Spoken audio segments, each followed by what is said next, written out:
요한일서 우리가 계속해서 깊이 묵상을 하고 있습니다. 성도에게 보내는 사랑의 편지입니다. 오늘은 수건을 두르신 왕, 그가 사랑하신 대로란 제목으로 요한일서 2장 7절에서 17절 말씀을 함께 보기를 원합니다. 7절부터 보면 사랑하는 자들아 내가 새 계명을 너에게 쓰는 것이 아니라 너희가 처음부터 가진 옛 계명이니 이 옛 계명은 너희가 들은 바 말씀이거니와 다시 내가 너에게 새 계명을 쓰노니 그에게와 너희에게도 참된 것이라. 이는 어둠이 지나가고 참 빛이 벌써 비침이니라. 빛 가운데 있다 하면서 그 형제를 미워하는 자는 지금까지 어둠에 있는 자요 그의 형제를 사랑하는 자는 빛 가운데 거하여 자기 속에 거리낌이 없으나 그의 형제를 미워하는 자는 어둠에 있고 또 어둠에 행하며 갈 곳을 알지 못하나니 이는 그 어둠이 그의 눈을 멀게 하였음이라. 자녀들아 내가 너에게 쓰는 것은 너희 죄가 그의 이름으로 말미암아 사함을 받았으며 아비들아 내가 너에게 쓰는 것은 너희가 태초부터 계신 이를 알았으며 청년들아 내가 너에게 쓰는 것은 너희가 악한 자를 이기었음이라. 아이들아 내가 너에게 쓴 것은 너희가 아버지를 알았으며 아비들아 내가 너에게 쓴 것은 너희가 태초부터 계신 이를 알았으며 청년들아 내가 너에게 쓴 것은 너희가 강하고 하나님의 말씀이 너희 안에 거하시며 너희가 흉악한 자를 이기었음이라. 이 세상이나 세상에 있는 것들을 사랑하지 말라. 누구든지 세상을 사랑하면 아버지의 사랑이 그 안에 있지 아니하니 이는 세상에 있는 모든 것이 육신의 정욕과 안목의 정욕과 이생의 자랑이니 다 아버지께로부터 온 것이 아니요 세상으로부터 온 것이라. 이 세상도 그 정욕도 지나가되 오직 하나님의 뜻을 행하는 자는 영원히 거하느니라. 사랑하는 성도 여러분, 예수님과 함께 동행할 수 있는 기회가 주어진다면 한번 예수님과 시간을 보내고 싶으실까요?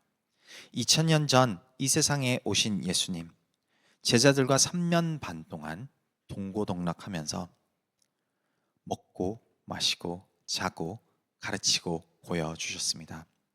가끔은 생각하곤 합니다.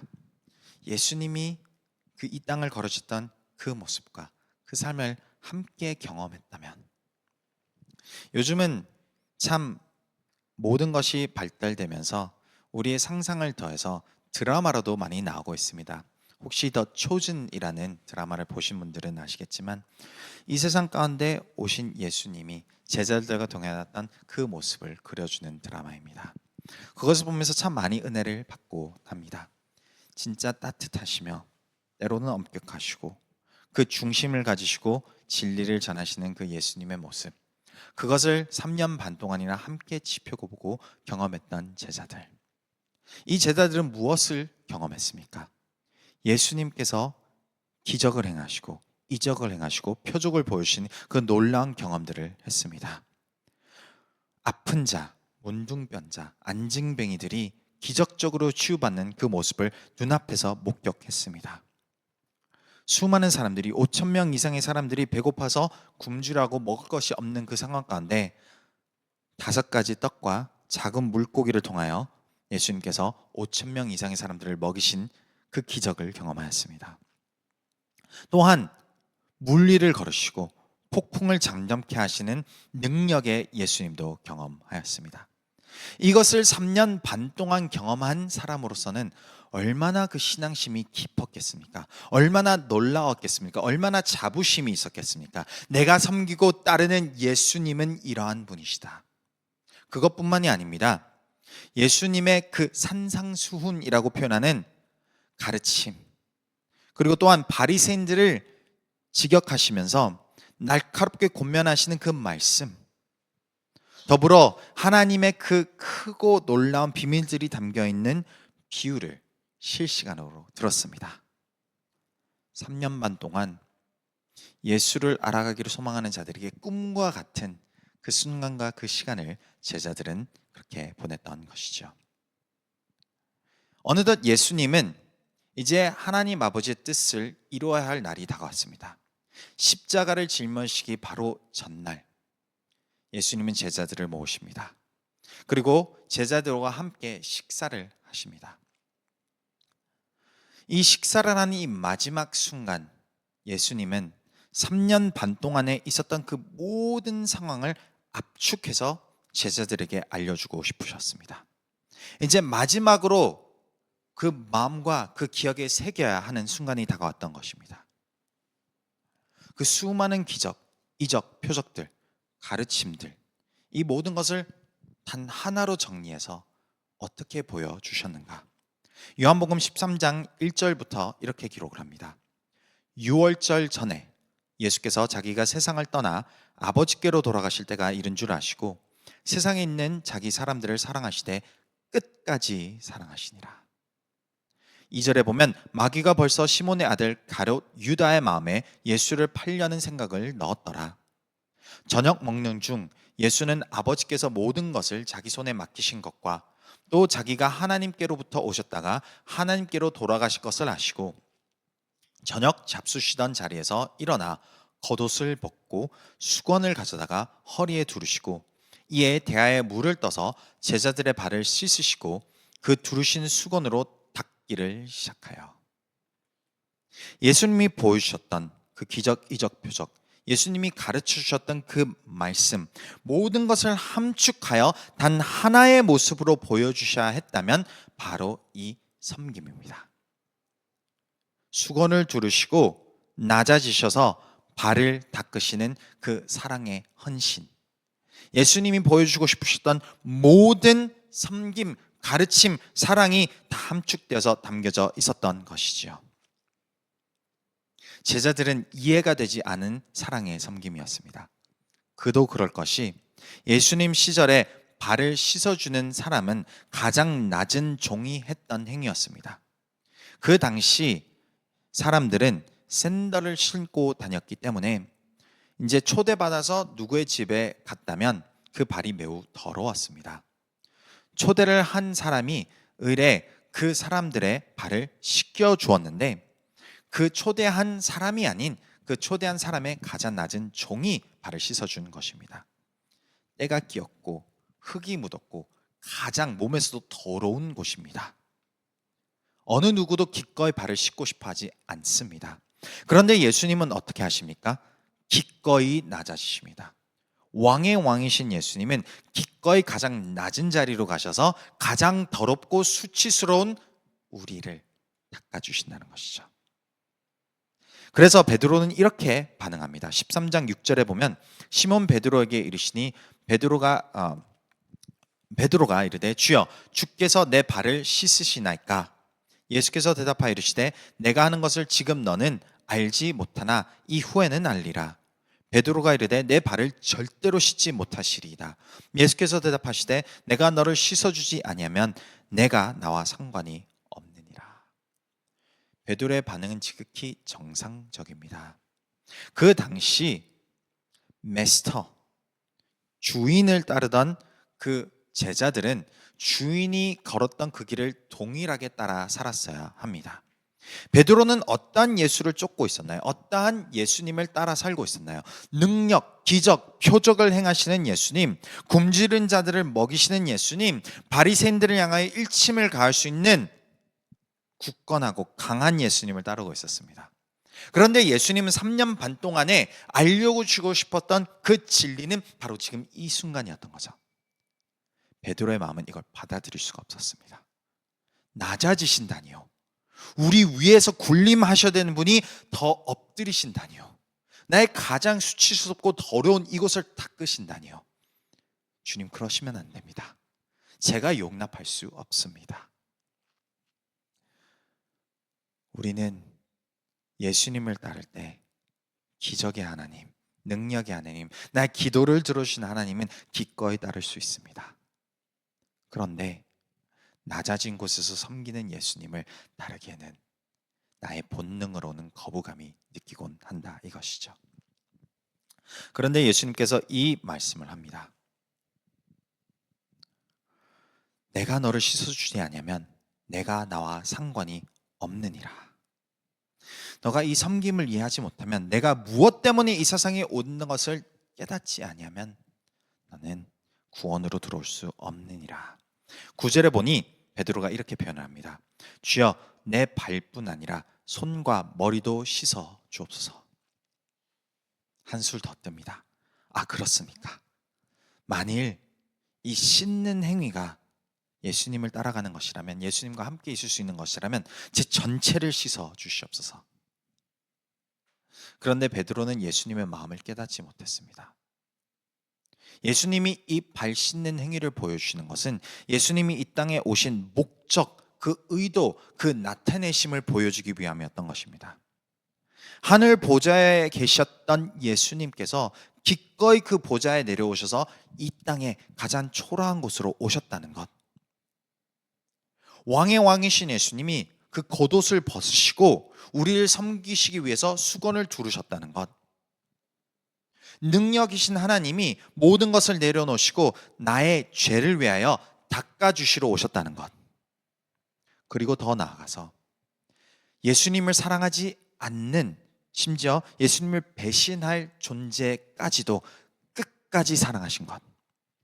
지금 이 발을 닦는 이 장면에 예수님을 배신할 가롯 유다도 있습니다. 상상해 보시기 바랍니다. 예수님은 너무나도 잘 알고 있습니다. 오늘 이 순간이 지나가면 이제 가롯 유다는 가서 예수님을 배신하는 것입니다. 3년 반 동안 동고동락했습니다. 3년 반 동안 그 마음을 얻기 위하여 사랑을 부어주고 말씀을 가르쳐주고 진리를 보여주었습니다.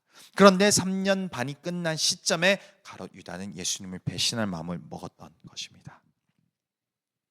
얼마나 마음이 아프셨겠습니까? 그 영혼의 발을 닦아주고 싶지 않았을 것입니다. 그럼에도 불구하고 예수님은 끝까지 사랑하셨다라고 성경이 기록합니다.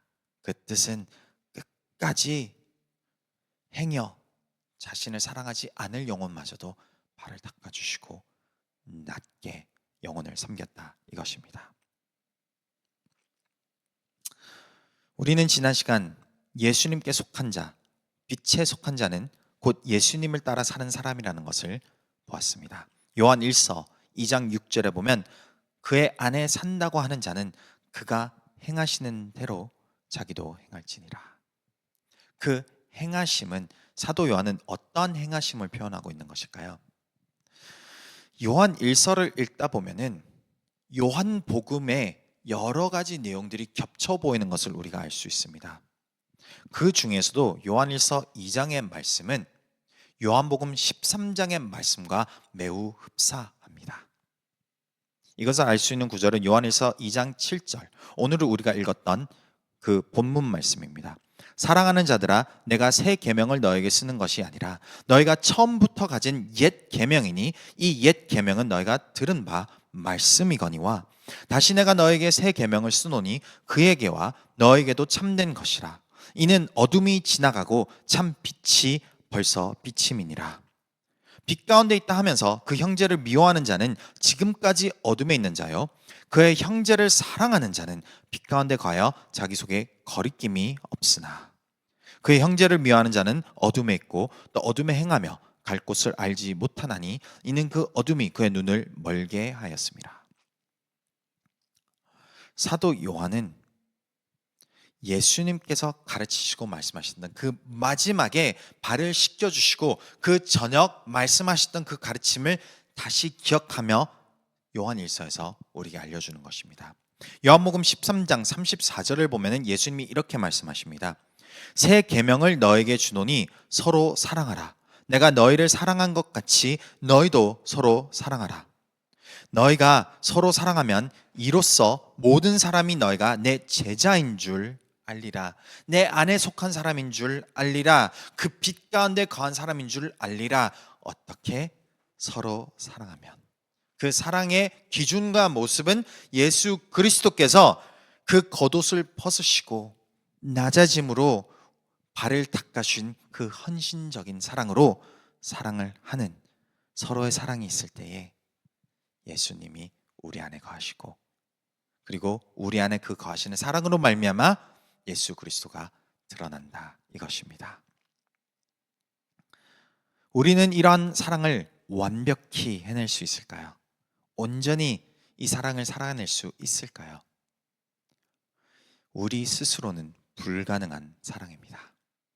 신앙생활을 해보신 분들은 아시겠지만 내 능력으로, 내 힘으로 누군가를 사랑하려고 시도해 보면은 좌절을 맛봅니다. 고민에 빠집니다. 왜 그럴까요? 나의 본능은 낮아지고 싶지 않기 때문입니다. 나의 본능은 남의 더러움을 감춰주고 싶지, 닦아주고 싶지 않기 때문입니다. 나의 본능은 더 높이 가고 싶기 때문입니다. 그렇기에 이 본능을 거슬러서 예수 그리스도를 따라 살아가려고 하는 내 노력은 불가능하다 이것이죠. 사도 요한도 이것을 잘 알고 있습니다. 그렇게 예수 그리스도를 따라 그 옛 계명, 이제 새 계명이 된 그 서로 사랑하라의 계명을 너희들도 살면 빛 가운데 거하는 자라라고 이야기함과 동시에 12절에 우리의 정체성 그리고 동행에 대해서 다시 한 번 더 언급합니다. 12절에 보면 자녀들아 라고 기록이 되어 있고요. 그와 더불어 아비들아 13절에 그리고 청년들아 이야기를 합니다. 이 12절부터 14절에 보면은 독특한 구절입니다. 자녀들아, 아비들아, 청년들아. 그리고 14절에 아이들아, 아비들아, 청년들아. 똑같은 이야기를 두 번 연속 반복하는 구절입니다. 이거에 대해서 성경학자들이 많은 고민을 가지고 있습니다. 왜 사도 요한은 이것을 두 번이나 연속으로 반복해서 우리에게 알려주려고 하는 것인가? 그만큼 우리가 예수 그리스도 안에 거하고 예수님을 알고 깨닫고 동행하는 그 사실을 인식하고 붙드는 것이 그것이야말로 진정으로 예수님의 사랑으로 사랑하는 그 비결이기 때문이라는 것을 알려주기 위함입니다. 12절에 보니까 자녀들아, 자녀, 청년, 아비 이 표현은 구체적인 사람의 나이대를 표현하는 것이 아닙니다. 우리의 영적인 성숙도를 표현하는 것입니다. 어떠한 우리 영적의 성숙함에 있을지라도 사도 요한은 우리에게 같은 권면을 합니다. 첫 번째는 너희가 죄 사함을 받았던 것, 예수 그리스도로 말미암아 예수님의 사랑을 벌써 받은 존재라는 것을 잊어버리지 마라. 우리는 어떻게 낮은 자리에서 사랑할 수 있을까요? 우리는 그 사랑을 먼저 받았기 때문입니다. 우리가 없는 사랑으로 사랑하라고 예수님 말씀하시지 않습니다. 우리가 그 사랑을 받았기 때문에 우리는 그 사랑을 나눠줄 수 있는 것이죠. 그리고 14절에 보면은 너에게 쓴 것은 너희가 아버지를 알았으며 라고 합니다. 우리의 정체성, 우리의 존재는 흔들릴 때가 많습니다. 우리가 왜 낮은 자리를 꺼려 할까요? 그 낮아진 자리에 도달하게 됐을 때 마치 그 자리가 내 정체성처럼 느껴지기 때문입니다. 그런데 사도 요한은 말합니다. 너희는 아버지의 자녀다. 아버지를 알았다는 것은 우리가 하나님의 자녀라는 것을 깨달았다는 것입니다. 우리가 낮아질 수 있는 이유는 무엇입니까? 나는 하나님의 자녀이기 때문입니다. 내가 하나님의 자녀이기 때문에 내가 어떠한 자리에 있을지라도 나의 정체성에 변함은 없습니다. 오히려 낮아지고 예수님을 닮아가면 닮아갈수록 예수님은 우리를 더 일으켜 세워주시는 은혜가 있다는 것을 우리는 깨닫고 경험하게 됩니다. 그렇게 내가 이제 신앙생활을 시작하고 있는 어린아이와 같은 신앙을 가지고 계신 분들이십니까? 그럴수록 더욱더 예수님이 나를 사랑하셨다는, 나를 위해서 십자가를 지셨다는 그 사랑을 잊어버리지 마시기 바랍니다. 그리고 나는 하나님의 자녀가 되었다는 그 사실을 또 붙드시기 바랍니다. 그 사실을 알고 붙들 때 우리는 예수님을 따라 사랑할 수 있습니다. 두 번째는 청년들을 향한 권면입니다. 13절에 보니 청년들아 내가 너에게 쓰는 것은 너희가 악한 자를 이기었음이라. 그리고 14절에 똑같이 표현하되 청년들아 내가 너에게 쓴 것은 너희가 강하고 하나님의 말씀이 너희 안에 거하시며 너희가 흉악한 자를 이기었음이라. 믿음의 생활을 이제 어느덧 하다 보면은 내가 하나님 뜻대로 살고 싶습니다. 주님께서 말씀하신 것을 깨달았습니다. 그래서 그 사랑을 하고 싶습니다. 그런데 그게 생각만큼 제대로 되지 않을 때가 있습니다. 그러한 영혼들을 위하여, 그러한 성도들을 위하여 권면하는 것은 무엇입니까? 염려하지 말라, 두려워하지 말라, 악한 자를 이기었다. 내가 아닙니다. 예수님이. 이기었다는 것은 완료되었다라는 것을 뜻합니다. 우리는 지는 싸움을 하는 것이 아닙니다. 우리는 지금 이 순간 어떻게 무엇이 나타날지 염려하면서 나가는 길이 아닙니다. 하나님께서 모든 것을 이기셨다 이것이죠. 우리가 낮아짐으로써 섬길 수 있는 원동력은 무엇입니까? 이 섬김 가운데 벌써 이기신 하나님의 능력이 드러나기 때문입니다. 이 섬김 가운데 벌써 하나님께서 모든 것을 이루셨다는 것을 내가 알고 있기 때문입니다. 그렇게 나는 기꺼이 하나님 앞에서 낮아지고 섬길 수 있다 이것이죠. 그리고 그것을 날마다 상기시키고 날마다 내가 깨달음으로 나갈 수 있는 것은 바로 하나님의 말씀이 내 안에 거하는 것입니다. 예수 그리스도의 약속의 그 생명의 말씀이 날마다 내 마음 가운데서 내 안에서 솟아 넘쳐서 나를 권면하는 것이죠. 예수님이 사랑하신 그대로 사랑하기를 원하노라.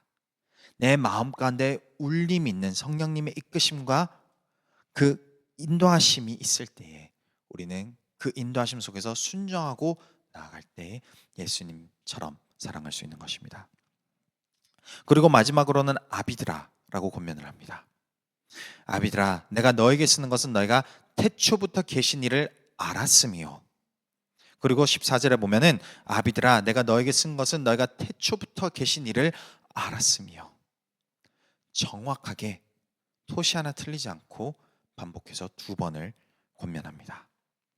아비들아, 이제 영적으로 성숙한 자들아, 태초부터 계시니 모든 것을 주관하시고 모든 것을 이루시고 모든 것을 나타내시고 권능의 사랑의 은혜의 하나님을 너희가 알았음이요 라는 것은 과거에 동행하였고 오늘도 동행하고 있다 이것입니다. 내가 믿음으로 과거에는 하나님과 동행하고 하나님의 사랑을 드러냈던 존재였을 수 있습니다. 그런데 오늘날 다시 나의 현실을 부딪히면서 내 마음과 내 믿음이 흔들릴 수도 있는 것이죠. 그러한 성숙한 그리스도인을 향해서 사도 요한은 무엇을 권면합니까? 벌써부터 너는 예수님을 알았고 동행하였다. 그 동행하였던 그 세월을, 그 과거를 잊어버리지 말아라. 그리고 오늘도 다시 한 번 더 예수님과 동행하는 그 믿음과 발걸음으로 나아가기를 원하노라. 각자마다 신앙의 성숙도가 다를 수 있을 것입니다. 그러나 한 가지 명확한 사실은 우리 안에 예수 그리스도의 능력이 나타남으로써 그 사랑이 전해진다는 것이죠. 그럴 때 우리는 세상의 유혹 그리고 더불어 내 내면의 악함을 이겨낼 수 있습니다. 사도 요한의 서신서를 읽다 보면은 사도 요한이 표현하는 악함은 결코 외부 요인이 아니라는 것을 발견합니다. 그 악함, 어두움은 내 안에 존재합니다. 그래서 요한일서 2장 15, 17절을 보면 이렇게 기록을 합니다. 이 세상이나 세상에 있는 것들을 사랑하지 말라. 누구든지 세상을 사랑하면 아버지의 사랑이 그 안에 있지 아니하니 이는 세상에 있는 모든 것이 육신의 정욕과 안목의 정욕과 이생의 자랑이니 이것은 세상으로 온 것이라. 외부의 요인이 아닙니다. 내 마음 가운데 육신이 원하는 것, 눈이 바라는 것, 내 이 삶 가운데 자랑하고 싶은 것, 그 욕심들이 끊임없이 솟구쳐 올라온다 이것이죠. 그래서 세상이 이것에 맞춰 유혹을 하면 나는 넘어가는 것입니다. 그런데 이 육신이 원하는 것, 눈이 원하는 것, 이 생에서의 자랑하고 싶은 것은 예수님의 발을 씻는 그 자리와는 정반대되는 자리입니다. 가장 낮은 자리가 어떻게 이 생의 자랑이 될 수 있겠습니까? 남의 더러운 발을 씻어주는 것이 어떻게 눈과 육신의 정욕이 될 수 있겠습니까? 우리가 이 세상의 유혹을, 내 안에 새까만 어두움을 이겨낼 수 있는 방법은 무엇인지 아십니까? 예수님처럼 낮은 자리에서 헌신적인 사랑을 하는 것입니다. 그때야말로 우리는 육신의 정욕, 안목의 정욕, 이생의 자랑을 이겨내는 신앙생활을 하는 것이죠. 17절에 보면 이 세상도 그 정욕도 지나가되 오직 하나님의 뜻을 행하는 자는 영원히 거하느니라. 하나님의 뜻은 무엇입니까? 예수 그리스도의 그 낮아짐의 모습, 그 헌신, 그 사랑이 우리 삶 가운데서 드러나는 것입니다. 사랑하는 성도 여러분, 오늘날 예수님과 날마다 동행하고 싶으십니까? 오늘날 예수님을 닮아가고 싶으십니까? 반복적으로 짓는 죄를 더 이상 범하고 싶지 않으십니까? 세상을 쫓았던 나의 그 모습을 이제 변화해서 예수님과 함께 걸어 나가고 싶으십니까? 이것은 내 스스로 하나님 앞에 열심을 가한다고 변하는 것이 아닙니다. 내가 오직 낮아짐으로 예수님이 계시는 그 자리로 함께 나아갈 때에만 내가 비로소 예수님을 만나고 내가 주님의 그 사랑의 열매를 맺는 것이죠. 에베소서 5장 1에서 2절입니다. 그러므로 사랑을 받는 자녀 같이 너희는 하나님을 본받는 자가 되고 그리스도께서 너희를 사랑하신 것 같이 너희도 사랑 가운데 행하라. 그는 우리는 위하여 자신을 버리사 향기로운 제물과 희생 제물로 하나님께 드리셨느니라. 예수 그리스도께서 보여주셨던 그 사랑대로 우리가 사랑할 때에 우리는 예수님을 만납니다. 예수님을 체험하고 예수님을 바라보게 됩니다. 성령님은 우리 안에서 계속 우리를 이끄실 것입니다. 그 낮은 자리로, 그 섬기는 자리로. 때로는 너무 거부감이 들 수 있습니다. 주님, 왜 저 사람의 흠을 제가 보듬어 줘야 되고, 왜 저 사람 앞에 내 명예, 권력, 나의 시간과 나의 모든 것을 내려놓고 수건을 두르고 엎드려야 합니까? 저도 바쁩니다. 저도 제 살 길이 힘듭니다. 왜 다른 사람 것까지 챙겨주고 섬겨주고 사랑해야 됩니까? 베드로가 예수님께 했던 동일한 질문이지 않습니까? 그 질문 가운데 예수님 말씀하십니다. 내가 걸었던 길이다. 내가 왔던 목적이다. 그리고 그 사랑 가운데 내가 너의 삶 가운데 드러나기 때문이다. 그 사랑의 끝은 어디입니까? 가룟 유다를 끝까지 사랑하신 것. 나에게 아픔을 주기 위해서 다가오는 영혼들이 있습니다. 분명 저 사람은 사랑할 수 없는 사람입니다. 그 사람까지도 덮어주고 사랑해주고 그 발을 닦아주는 그 섬김과 그 헌신에 낮아짐이야말로 내가 예수님을 만나고 예수님의 사랑이 드러나는 삶이 되는 줄 믿습니다. 오늘 우리가 마지막 불렀던 찬양입니다. 함께 지어져 가네. 교회 공동체는 그러한 곳입니다. 예수님의 사랑이 낮아진 헌신 가운데 드러날 때 교회는 살아납니다. 교회는 하나님이 뜻하신 교회로 아름답게 만들어져 갑니다. 제가 바라는 우리 교회 모습은 바로 그러한 모습입니다. 그리고 목회자로서 교회에 앞서서 하나님을 바라보고 달려가는 자로서 제가 할 수 있는 것은 더더욱 낮은 곳으로 우리 성도님들과 함께 걸어가는 것입니다. 그래서 때로는 우리 교회가 버거울 수 있습니다. 결코 가고 싶은 길은 아니거든요. 결코 섬기고 싶은 자리는 아니거든요. 그런데 그곳에 예수님이 계십니다. 그런데 그곳에 계신 예수님께서 우리를 부르고 계십니다. 마침 그 자리에 도달하면 어떻습니까? 예수님과 함께 더불어 기쁨이 넘쳐납니다. 그리고 우리는 함께 더불어 지어져 갑니다. 그러한 교회가 되기를, 그러한 우리 성도님이 되시기를 주님의 이름으로 소망합니다.